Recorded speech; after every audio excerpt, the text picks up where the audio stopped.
Hi, I am Ritika Kakkar and welcome to our channel Atomic Studies Center. In this video, we will be covering our another poem, Aunt Jennifer's Tiger. This poem is written by Adrienne Rich. अब हम एड्रीन rich की life के बारे में कुछ बात करते हैं। एड्रीन रिच अपने टाइम पे एक बहुत ही फेमस पोइट हुआ करती थी। ये पोइट के साथ साथ एक एसेइस्ट भी थी, विच मीन्स ये एसेज लिखती थी, पोएम्स लिखती थी और साथ ही साथ कुछ स्टोरीज भी लिखती थी। ये एक अमेरिकन पोइट थी और इनकी लाइफ के बारे में बात करें तो ये बहुत ही आप कह सकते हो एग्रेसिव टाइप की पर्सन थी। ये अपनी वॉइस रेस करने में बिलीव रखती थी। ये शर्माती नहीं थी, अपनी वॉइस रेस करने से पहले सोचती नहीं थी। ठीक है। एड्रीन रिच जिस जॉनर में लिखना प्रेफर करती थी वो काफी एक एग्रेसिव टोन में हुआ करता था और साथ ही साथ ये रेसिज्म और मिलिट्रिज्म के बिल्कुल ही खिलाफ थी। रेसिज्म मतलब कि सारी कास्ट जो है वो इक्वल है, किसी भी कास्ट में भेदभाव नहीं होना चाहिए। और मिलिटरिज्म मतलब कि मिलिट्री जो होती है कंट्री की कभी भी उसके कंट्रोल में नहीं आनी चाहिए कंट्री, जैसे हिटलर के टाइम पे हुआ था। हिटलर एक क्या था, एक मिलिट्री मैन था, तो उसने कंट्री अपने अकॉर्डिंग चलाई थी। तो एड्रीन रिच इसके बिल्कुल ही अगेंस्ट थी। अब स्टार्ट करते हैं उनकी पोएम आंट जेनिफर्स टाइगर्स। ये जो पोएम है बच्चों, टाइटल से क्या समझ में आ रहा है कि आंट है कोई, ठीक है, और उनकी आंट का नाम है Jennifer.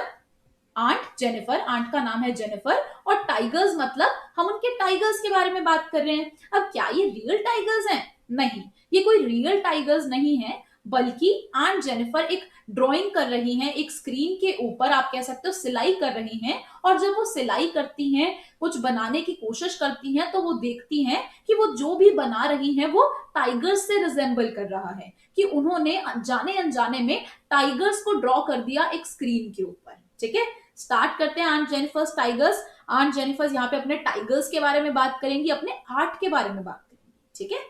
Aunt Jennifer's tigers prance across a screen. Aunt Jennifer tigers prance, prance का मतलब होता है जंप करना। ठीक है। आंट जेनिफर जो हैं उनके टाइगर्स एक स्क्रीन के ऊपर जंप कर रहे हैं। जंप करने का मतलब क्या है? उछल रहे हैं उनके टाइगर्स। इसका मतलब क्या है? ये स्क्रीन किसकी बात कर रहे हैं बच्चों? स्क्रीन एक टाइप का प्लेटफॉर्म है। स्क्रीन एक टाइप का प्लेटफॉर्म है जिस प्लेटफॉर्म पे आंट जेनिफर ड्रॉ कर रही हैं। हो सकता है वो ड्रॉ कर रही हैं या वो स्टिच कर रही हैं, आप कुछ भी बोल सकते हो। ठीक है। वो स्टिच कर रही हैं और वो देखती हैं कि जब उन्होंने एक पीस बना लिया तो उस पे टाइगर्स निकल के आ गए। मतलब उन्होंने टाइगर्स जैसी शेप में ड्राइंग बना दी। ऐसा लग रहा है टाइगर्स उछल उछल के स्क्रीन पे आ रहे हैं। Bright topaz denizens of a world of green. ये जो टाइगर्स हैं ये बहुत ज्यादा ब्राइट हैं। टोपाज, टोपाज क्या होता है? एक टाइप का कलर होता है। ठीक है, जैसे आपने देखा होगा चीता का जो कलर होता है वो येलो, एक येलो ब्लैक मिक्स होता है, तो कितना स्टार्क कलर होता है, कितना ब्राइट आप कह सकते हो, आंखों में लगता है। तो टोपाज एक टाइप का कलर है जो इन टाइगर्स का होता है। ठीक है। Bright topaz denizens. डेनिजन्स क्या होते हैं बच्चों? डेनिजन्स होते हैं रेजिडेंट्स। डेनिजन्स क्या होते हैं? रेजिडेंट्स, रहने वाले, वहां के वासी। ठीक है, वहां के नेटिव्स आप कह सकते हो। तो ये जो टाइगर्स हैं ये बहुत ब्राइट हैं, टोपाज इनका कलर है, और ये रहने वाले हैं, रेजिडेंट्स हैं, या कह लो इनहैबिटेंट्स हैं। कहाँ के? वर्ल्ड ऑफ ग्रीन के। वर्ल्ड ऑफ ग्रीन से क्या मतलब है? फॉरेस्ट एरिया के बारे में बात कर रहे हैं, क्योंकि आपको पता है ग्रीन वर्ल्ड का मतलब क्या होता है? नेचर, फॉरेस्ट, जंगल, है ना। फॉरेस्ट कह लो, जंगल कह लो बच्चों, एक ही बात है। Of a world of green, they do not fear the men beneath the tree. ये किसके बारे में डिस्क्रिप्शन है बच्चों? पहले स्टैंजा में हम टाइगर्स के बारे में पढ़ रहे हैं, उनके कि उनके टाइगर्स का क्या डिस्क्रिप्शन है। तो आपने देखा उनके टाइगर्स जो है वो जंप करके स्क्रीन पे आ रहे हैं। वो बहुत ब्राइट हैं, टोपाज उनका कलर है, डार्क येलो कलर है आप कह सकते हो। जैसे आपने देखे हैं टाइगर्स के ऊपर एक पैटर्न बना होता है येलो और ब्लैक से, है ना, ब्लैक लाइंस होती हैं। डेनिजन्स मतलब इनहैबिटेंट्स हैं। वो कहाँ के इनहैबिटेंट्स हैं? Of the world of green, green world में रहने वाले, या कह लो जंगल या फॉरेस्ट में रहने वाले। दे do not fear the men beneath the tree. ठीक है। अब टाइगर्स हैं, टाइगर्स आर वेरी ब्रेव। ठीक है, ये बहुत ज्यादा ब्रेव होते हैं, इनको डर नहीं लगता किसी से। ये कोई हंटिंग इनकी करने आया हो, कोई पोचिंग करने आया हो, ये ध्यान भी नहीं देते हैं। ठीक है, दे आर सो बोल्ड। तभी लिखा है दे do not fear the men beneath the tree, कि वो बंदे जो छुप छुप के इन टाइगर्स की हंटिंग करते हैं, या आप कह लो इनको छुप छुप के देखते हैं, या फोटोज खींचते हैं, या मारने के लिए सपोज आए हैं, ये टाइगर्स उनसे भी नहीं डरते। ठीक है। So they do not fear the men beneath the tree. जो लोग पेड़ों के पीछे छुप के इनको देखते हैं, इनको चाहे इनका शिकार करना हो या साइट सीइंग के लिए आए हो, ये उनसे नहीं डरते। They pace in sleek chivalric certainty. Pace मतलब मूव करना, ठीक है। They move in sleek, sleek क्या होता है, एक एलिगेंट स्टाइल में, एक कह लो एक बहुत ही एलिगेंट स्टाइल में वॉक करना, चलना। आपको पता है टाइगर्स बहुत ही स्लोली चलते हैं, एकदम आराम आराम से चलते हैं, आगे अपना प्रे देखते हैं और फिर आराम से मूवमेंट्स लेते हैं, स्टेप्स उठाते हैं। So they move in sleek, sleek मतलब बहुत एलिगेंट स्टाइल में, ठीक है, एक एलिगेंस में चलते हैं, एलिगेंट स्टाइल में। शिवालरिक सर्टेनिटी, ठीक है, ये बहुत ही ज्यादा कह लो क्लेवर है। शिवालरिक मतलब बहुत ज्यादा क्लेवर है, ये बहुत क्लेवर अंदाज में चलते हैं, इनका स्टाइल बहुत अलग है इन टाइगर्स का चलने का, ये डरते नहीं है किसी से, एकदम बिंदास चलते हैं, ठीक है।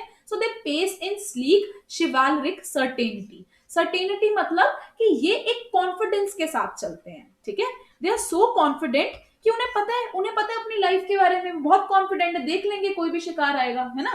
तो ये क्या बोलते हैं, टाइगर्स जो हैं ये बहुत ब्रेव हैं, बहुत क्लेवर हैं, बहुत अच्छा अंदाज है इनका चलने का, एलिगेंट स्टाइल है और बहुत सर्टेन है। सर्टेन मतलब बहुत ज्यादा अपनी लाइफ को लेके सर्टेन है, इनको पता है इनके मूव्स, ठीक है। जैसे आप जेब्रा को देखो, बाकी एनिमल्स को कंपेयर करो, तो बाकी एनिमल्स डर डर के जीने वाले हैं, इतने बोल्ड नहीं है, इतने ब्रेव नहीं है, उन्हें डर लगा रहता है कि कोई भी पावरफुल एनिमल आ गया तो उन्हें खा जाएगा। लेकिन tigers are so bold, so brave कि इनका अपना एक चलने का तरीका है, इनकी अपनी मूवमेंट है, आप कह सकते हो, ठीक है। I hope this stanza is clear to all of you. Next stanza. Aunt Jennifer's fingers fluttering through her wool. पहले स्टैंजा में तो हमने इनके टाइगर्स के बारे में डिस्कस किया, अब हम आंट जेनिफर की लाइफ के बारे में डिस्कस करेंगे। Aunt Jennifer's fingers, aunt Jennifer की जो उंगलियां हैं वो फ्लटर कर रही हैं, फ्लटर मतलब शिवर कर रही हैं, कांप रही हैं, ठीक है। उनकी जो फिंगर्स हैं वो फ्लटर कर रही हैं, मतलब फ्लटर मतलब शिवर करना, हिलना, ठीक है। तो aunt Jennifer's fingers fluttering through her wool. Wool का मतलब क्या है, मैंने आपको कहा कि वो स्टिच कर रही हैं, तो स्टिचिंग में क्या यूज होता है, सिलाई यूज होती है, ऊन यूज होती है ना। तो यहाँ पे वो अपनी वूल का यूज करके स्टिचिंग करने की कोशिश कर रही हैं, और जैसे ही वो टाइगर्स बनते हुए देखती हैं स्क्रीन के ऊपर, तो उनकी उंगलियां कांपने लग जाती हैं। इसका एक बहुत ही ज्यादा डीप मीनिंग है, आगे देखो लाइन फिर एक्सप्लेन करती हूँ। Find even the ivory needle hard to pull. अब आंट जेनिफर क्या कहती हैं कि उनके हाथ कांप रहे हैं, कि वो स्टिचिंग तो कर रही हैं लेकिन स्टिच करते करते उनके हाथ, उनकी उंगलियां कांप रही हैं। कांप क्यों रही हैं, डर से कांप रही हैं, उन्हें डर लग रहा है इन टाइगर्स से, वो इन टाइगर्स को बना भी रही हैं, तो उन्हें उनके अंदर वो डर है, वो अपने डर को बाहर निकालने की कोशिश कर रही हैं अपने आर्ट के थ्रू। आर्ट एक मीडियम है जिससे हम कह लो कि फीलिंग्स एक्सप्रेस कर सकते हैं, वो अपने आर्ट को अपना मीडियम समझ के अपनी अंदर की बातों को, या कह लो अंदर जो उनके अंदर जो सीक्रेट्स छुपे हुए हैं उनको वो एक्सप्रेस करने की कोशिश कर रही हैं। अब जैसे ही वो एक्सप्रेस करने की कोशिश करती हैं अपनी बातों को, अपने कह लो जो उन्होंने लाइफ में सहन किया है, जो दर्द उन्हें मिले हैं अपनी लाइफ में, उनको जब वो आगे रखने लगती हैं, आर्ट के थ्रू दिखाने लगती हैं, एक्सप्रेस करने लगती हैं, तो उनके हाथ कांपने लग जाते हैं, ठीक है। तो मतलब क्या है कि उनकी लाइफ बहुत ही ज्यादा मुश्किल रही है, बहुत डिफिकल्ट रही है, बहुत हार्ड रही है आंट जेनिफर्स की लाइफ, आंट जेनिफर की लाइफ, और अब वो ये कर भी रही हैं, अगर ड्रॉ भी कर रही हैं तो बहुत कांप रही हैं, क्योंकि उन्होंने लाइफ में देखा ही सिर्फ ये दर्द है, सारी सफरिंग ही उन्होंने देखी है अपनी लाइफ में, ट्रबल्स देखी हैं, सफरिंग देखी है, कभी खुश नहीं रही हैं वो। तो अब जब वो आर्ट के थ्रू अपने आप को एक्सप्रेस भी करती हैं या फ्री होने की कोशिश भी करती हैं अपने उन गमों से, उन यादों से जिन्होंने उन्हें जकड़े हुआ है, उनसे वो अब भी फ्री नहीं हो पा रही हैं, उनकी उंगलियां कांप रही हैं। और जिस आइवरी नीडल से, आइवरी नीडल मतलब सिलाई की बात कर रहे हैं, आइवरी से बना होता है। आइवरी होता क्या है वैसे, हाथी का दांत आपने देखा होगा, वो आइवरी होता है ना। तो ये जो नीडल है वो उस नीडल को भी कैरी नहीं कर पा रही है, मतलब क्या है कि उनको नीडल और वूल जो वो यूज कर रही है उनका वेट भी वो सहन नहीं कर पा रही है। तो इतना डर है उनके मन के अंदर, वो इतनी ज्यादा डरी हुई हैं, उनकी सोल तड़प रही है, ठीक है।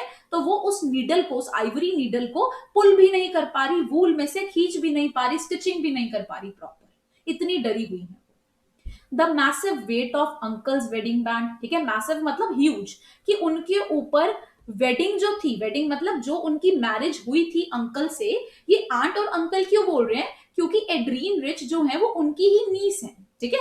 तो वो अपनी आंट के बारे में स्टोरी लिख रही है, ये कि आंट की जो लाइफ है वो कैसी रही है और कैसे उनके हस्बैंड बहुत डोमिनेटिंग टाइप के पर्सन थे। बेसिकली बच्चों इस स्टोरी में टाइगर्स को कंपेयर किया गया है मेन से, कि वो जो डोमिनेटिंग मेन है हमारी सोसाइटी के, जो अपने आप को बोलते हैं कि मर्द ही सब कुछ हैं और हम सोसाइटी को चलाते हैं और फीमेल्स की रिस्पेक्ट नहीं करते, ये उन मेल्स को स्पेसिफिकली टारगेट किया गया है कि वो लोग जो फीमेल्स को अंडर एस्टिमेट करते हैं, उन्हें दबा के रखने की कोशिश करते हैं, सप्रेस करते हैं, ऊपर उठने नहीं देते, उन लोगों की बात की गई है। ठीक है। तो यहाँ पे बोल रहे हैं कि the massive weight of uncle's wedding band, कि आंट की लाइफ पे अंकल का जो शादी का बोझ था अंकल के साथ, क्योंकि उनकी मैरिज जो थी इतनी हैप्पीली एवर आफ्टर नहीं थी, वो खुश नहीं थी अपनी मैरिज में, तो वो अंकल के साथ थी तो उन्होंने बहुत कुछ झेला है। अंकल बिल्कुल अच्छे से उन्हें ट्रीट नहीं करते थे, या कह लो मारते पीटते थे, कभी उनको खुशियां नहीं दी जो वो डिजर्व करती हैं, तो उनको अपनी एक मैरिज में खुशियां नहीं मिली जो हर पर्सन को मिलनी चाहिए, हर पर्सन जो डिजर्व करता है मैरिज में खुशियां, वो उन्हें नहीं मिली है। ठीक है। तभी वो कहती हैं कि ये जो शादी का बोझ है इट इज सो मैसिव, कि उनके ऊपर उस मैसिव वेट है अंकल की शादी का, अंकल के साथ जो निभाई है शादी उसका एक बहुत ज्यादा बर्डन है उनके ऊपर, उस बर्डन को वो अभी भी कम नहीं कर पा रही हैं। ठीक है। Sits heavily upon aunt Jennifer's hand, और ऐसा लग रहा है कि वो जो सारा उनका बोझ था, जो भी मैरिज का उनका बर्डन था, ऐसा लग रहा है अब उनके हाथों पे आ गया है, क्योंकि उनकी उंगलियां कांप रही हैं, है ना, तो उनकी उंगलियां कांप रही हैं, फ्लटर कर रही हैं। इसका मतलब क्या है कि वो जो शादी का सारा बोझ था अब उनके हाथों में बैठ गया है, कि वो इतना डर गई हैं कि अब वो खुल के अपने आप को एक्सप्रेस भी नहीं कर पा रही, उनसे वूल और नीडल का वेट भी नहीं उठाया जा रहा। ठीक है। लास्ट स्टैंजा पे आ गए हम लोग। वेन आंट इज डेड, अब यहां पे बात कर रहे हैं बच्चों कि वेन आंट इज डेड, कि जब आंट की डेथ हो जाएगी। ठीक है। When aunt is dead her terrified hands will lie still ringed with ordeals she was mastered by, यहां पे कहते हैं कि जब आंट की डेथ हो जाएगी तब भी उनके हाथ बंधे रहेंगे, रिंग्ड मतलब चेन्ड, एक तरह से बंधे रहेंगे, बंधे रहना, कि जब आंट की डेथ हो जाएगी वो तब भी अपनी उनकी जो आत्मा होगी वो सफर कर रही होगी, क्योंकि इतना ज्यादा उन्होंने अपनी लाइफ में झेला है कि अब वो मरने के बाद भी कह लो कि उनकी जो सोल है वो फ्री नहीं हो पाएगी। जैसे हम इंडियंस बोलते हैं कि आत्मा भटक रही है, कभी खुशियां नहीं मिली तो आत्मा आएगी तड़पाने, तो ये तो आप चलो सुपरस्टिशियस लोग होते हैं, कुछ ज्यादा ही बोलते हैं, वहम करते हैं। लेकिन यहाँ पे बोलने का मतलब ये है कि आंट ने अपनी लाइफ में इतना ज्यादा सहन किया है कि जब वो चली भी जाएंगी दुनिया छोड़ के तब भी उनकी जो सोल है वो कभी फ्री नहीं होगी, तब भी वो तड़पती रहेंगी। ठीक है।